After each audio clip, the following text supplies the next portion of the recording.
muito. Me assim. conta uma coisa aqui, porque a gente já falou de tantas coisas aí da parte difícil, e não deve ter sido fácil, mas quando que você começou? Porque você trabalha como cabeleireira, e esse lado artístico, de artista mesmo, Antes de ser cabeleireira, eu já musical? era artista, deixa eu contar. Pois é, se fosse eu falava que eu era cantora, assim, sabe? Pois Você é, não ué. prefere falar que é cantora, não? Sou cantora e sou artista também, porque não é só não canto. Eu danço, eu Aham, toco, eu já vi. eu componho, eu sou Não, mas compositora. eu te falo assim, que você não tô discriminando classe aqui, viu? Mas é até pro seu trabalho e tal, porque todo mundo te conhece na internet. Você chegou aqui, eu sou cabeleireira.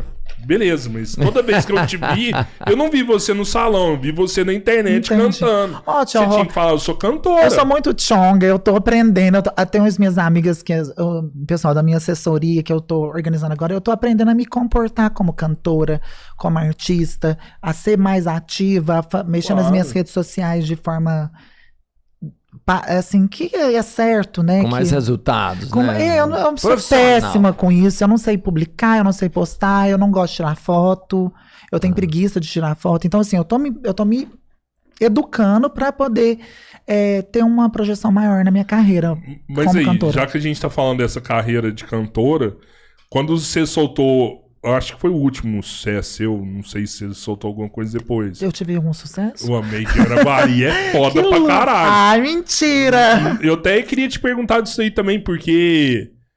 Mano, eu não sei o Pedro, mas, cara, eu abri meu computador, tocava Made in Araguari. Abri o YouTube, tocava Made in Araguari.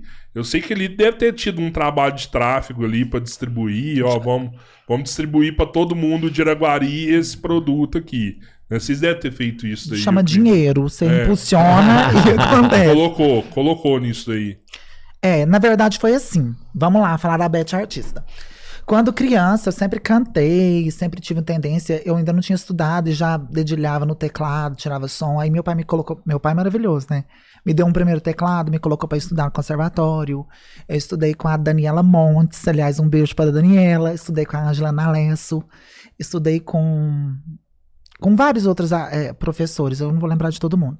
Eu estudei música lá, conheci o Arlen lá no conservatório, papapá, e eu estudava outros instrumentos também. Então já era de mim aquilo.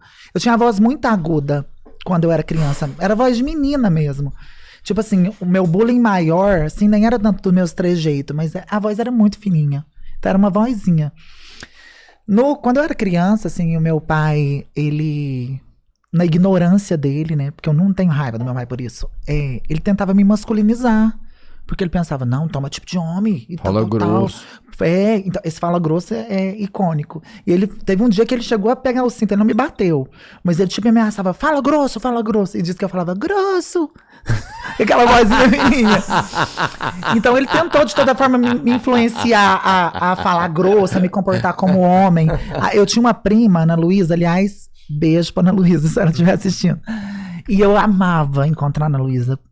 Porque eu gostava dela mesmo, a gente encontro de alma, eu e ela. Tinha empatia total. Demais. E aí teve uma época que eu fui até proibida de aproximar da Ana Luísa, porque eu acho que na cabeça dele ele pensou, deve ser porque tá envolvendo com menina, tá ficando afeminado. Mas não era. E no seu caso só tinha homem, Ana Só Luísa era homem. E eu um jogava caminho. bola e eu grudava pegava de murro com meu irmão. E eu sempre fui assim, jogava videogame, tinha meus colegas de videogame, ia pra outra futurística, amava. Mas você via a Ana Luísa, você era sua amiga. Adorava Ana O Luísa. papo era melhor. Isso, eu ia jogar Street Fighter, por exemplo. Velho, eu pirava na Chun-Li. Nossa, a Chun-Li tinha um colão, uma ombreira, o cabelo preso aqui, uma bota maravilhosa. Eu falava, Chun-Li. E quando lançou o Street Fighter, que teve a Camille, que era loira, porque eu sou apaixonada em loira. aham. Falei, gente, a Camille é muito... Mas ela era ruim de jogar, eu não gostava da Camille, mas a Camille era muito A Chun-Li bonita. batia muito mais, né? Muito mais. Na verdade, eu gostava do Ryu, Aham. porque o Ryu é o mais equipado, né? Mas assim, eu tinha que dar um close com a Chun-Li, com a Camille, porque eu me sentia feminina com aquilo. Então eu sempre me identificava com a coisa feminina. Daniela Mercury, eu amava. Nossa, eu era criança, Daniela Mercury, aquele cabelo cacheado, aquelas Mercury, mãos. todo mundo foi gostava. apaixonado. A né? Xuxa, nossa, a bota da Xuxa, eu encantava com aquela bota, assim. Eu sempre fui muito ligada no cabelo e no calçado. Então, assim, foram coisas que meu pai tentou, assim, de certa forma, influenciar pra que eu engrossasse a voz. E nasci com aquela voz, não sei, foi aquilo. Então, quando eu fui tornando adolescente ali na escola, eu comecei a me forçar uma masculinidade por influência dos amigos. Tipo, eu percebia nos anos 90, né? Você tem que idade? Eu tô com... Sou de 79, 43, 40... Um tanto aí, 40 e tantos. 43. Eu sou mais jovem, mas a gente é da mesma geração ali. Então, nos anos 90, era muito grande esse preconceito, esse machismo com gay, com afeminado, com viado. Sim. Então, tipo assim, eu comecei a disfarçar, né? Não dava pra disfarçar muito, porque era muito desmunhecada, mas eu comecei a disfarçar. Então, eu chegava a beijar as menininhas, andava com os amigos, tinha aquela coisa de... Com 11 anos eu ia pra People, que eu já tinha essa altura que eu tenho. Mas beijar no rosto, assim? Beijar na boca, beijar na boca. Você ficava com as meninas? Beijava, mas sem desejo. Sério? Só beijava pra mostrar, assim, modismo. Era porque, tipo assim, eu não sentia nojo, nunca tive nojo de mulher, não tenho nojo de mulher, não tem essa coisa de... eu tenho nojo, não. Mas eu não tinha atração. Não te dava prazer. Não tive. Eu já namorei menina também. Aí eu tive uma namorada, hoje ela é minha amiga, a gente é super amiga. A gente joga na mesma equipe de vôlei, aliás, um beijo pra ela. E na época a gente teve esse namoro de adolescência. E a minha mãe falou pra mim, minha mãe chamou pra mim, eu cheguei com ela lá em casa, minha namorada. E minha mãe me chamou e falou assim: meu filho, na época era filho, né? Para que tá feio. Você é uma bicha, todo mundo sabe. Tá ridículo, não faz isso com essa moça. Eu, não, mãe, tá doido? Sai fora, eu não sou gay, não. E tal. Minha mãe é maravilhosa, você não tem noção. Sua mãe tava mais preparada pra viver a sua situação mas que você. Eles sabiam, os pais sabem. Os pais conhecem os filhos. Às vezes não admite, não aceita, busca explicação. Mas eles conheciam, eles sabiam disso. E aí... Eu namorei com ela uns 3 meses, a gente namorou em casa e tudo, mas na verdade a gente era muita amiga, né? Então eu amo ela até hoje, eu amo ela como amo todas as minhas amigas, assim. Claro que tem umas que é mais especial, a Joyce, a Thalita, hoje a Adriana, minha levantadora, Brenda, que joga comigo, várias amigas eu tenho que são muito especiais pra mim. Isso mas, tudo antes de 14 anos. Isso, bem complexa essa história. Pô, mas é foda, porque você era pegador na época, então. Não chega a ser um pegador, não. Nossa, mas eu demorei pra dar um beijo, assim, eu acho que eu fui beijar a primeira vez com 16, 17 anos. Não, eu era um menino alto, de olho verde. Geral, já. Eu era um menino alto, de olho verde, então, tipo assim, era atraente, fácil, né? Não era lindo, não era o bofe de ouro, mas assim, beijava. Acabava que beijava, tinha muito menino que eu beijei, assim. E aí deixa eu te contar. Aí eu estudava teclado, cantava e papapá. Aí eu comecei a dançar com o Johnny Silva, no caminhão de som. Um beijo pro Johnny. Adoro ele, eu tenho muita gratidão ao Johnny. Ele foi uma gracinha comigo. E eu comecei a dançar com o Johnny. Eu fui o primeiro menino que dançou com o Johnny, que o Johnny só tinha meninas. E na época eu muito amava o Chan, eu achava que eu era Sheila Mello, assim, bem guardadinho pro meu coração. E aí eu dançava, o Chan e papapá, a gente começou a coreografar, tava na época da Lamba Aeróbica, pá. E aí a gente foi um dia lá no Johnny, e o Johnny falou, não, você vai dançar também. E me colocou pra dançar. Dali o Johnny virou empresário da banda Cruz na época, e aí eu fui dançar na banda Cruz também. Aí eu conheci os meninos, os músicos, a gente viajou e tudo, então eu dançava na banda. Dançava como bailarino, mas era muito feminina. Assim, requebrava mais que as meninas. Era aquela bicha que dança. Hoje é empoderação isso. Hoje a gente vê muito gay, muita bicha afeminada aparecendo. Na época, não. Na época era super comentários. Os outros dançarinos héteros criticavam e papapá, mas acontecia. Que eu era boa de dança e acontecia. Então eu comecei ali com a minha vida artística. Então eu acho que a compositora... Como bailarina. Dançando. A cantora, a compositora, a tecladista ficou no armário. Ficou guardada. E eu fiquei mais focada na dança. E aí dançava. Aí tinha o Axé.com, que era o nosso grupo. Aí teve um movimento aqui em Araguari, uma época, ali 2000 e pouco, 2002, 2004, que tinham vários grupos de dança. Não sei se vocês lembram disso. Axé Moleque, Explosão, Axé.com, Axé qualquer coisa. Tinha vários grupos, a gente fazia eventos na praça, Getúlio Vargas, a gente se apresentava e tudo era lindo. Eu me apresentava de menino nessa época. Mais que aquela feminilidade. Nesse meio tempo, eu um pouquinho antes de namorando essa menina, eu fui pela primeira vez com um amigo meu numa boate gay. E eu tinha namorado, olha que louco. Era carnaval em Araguari, essa namorada minha ia Ela dançava também com a gente. Ela ia desfilar nessas escolas de samba, alguma coisa aqui que ia ter em Araguari na época. E aí eu peguei e falei assim, olha, o meu amigo tá muito triste. E realmente foi sem maldade isso. Juro por Deus Tá mesmo. brincando. Foi sem maldade isso. Eu falei assim, porque ele também chegou em mim e ele tinha me contado que era gay. Ele me contou que era gay e eu não contei que era. Falei, não, imagina, eu sou seu amigo do mesmo jeito. Fui super acolhedor, né? Na época era menino.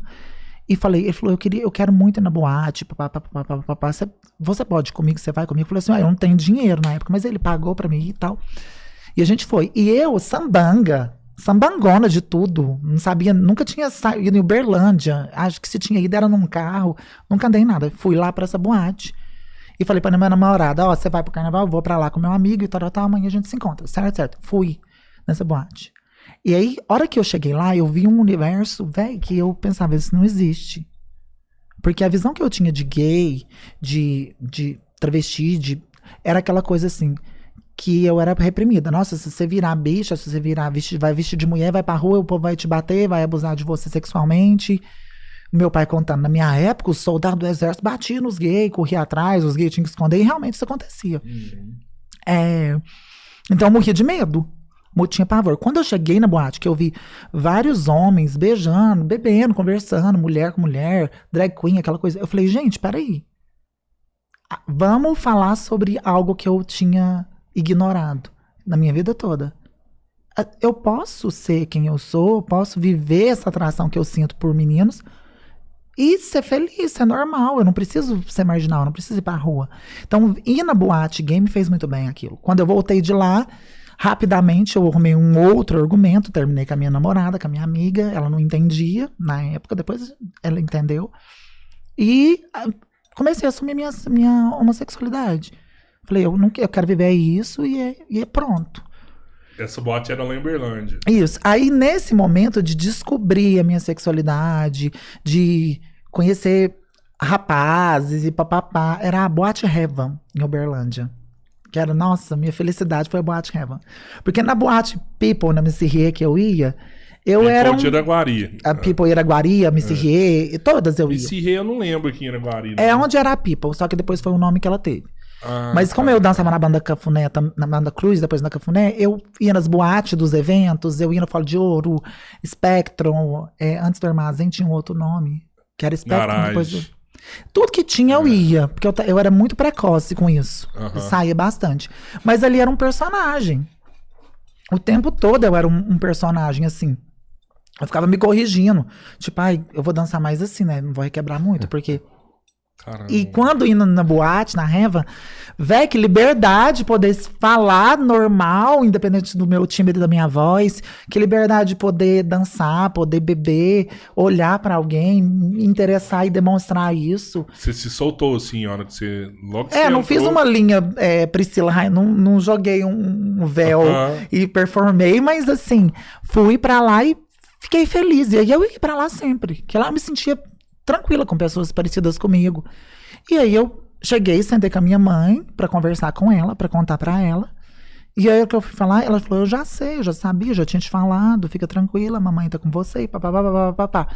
E eu muito sempre, modéstia à parte, eu me acho uma pessoa muito racional, muito inteligente, entre aspas, né? Eu falei, mãe, eu não acho que é uma coisa, eu acho que é uma coisa tão íntima, que eu não acho que eu tenho que fazer reunião de família pra falar que eu sou viado, né? Você conta pro meu pai depois. Eu não tenho que falar, olha, pai, eu sou gay. O que meu pai tem com isso, né? E aí minha mãe contou, normal. Tudo bem. Tudo bem, meus irmãos também, gracinha comigo.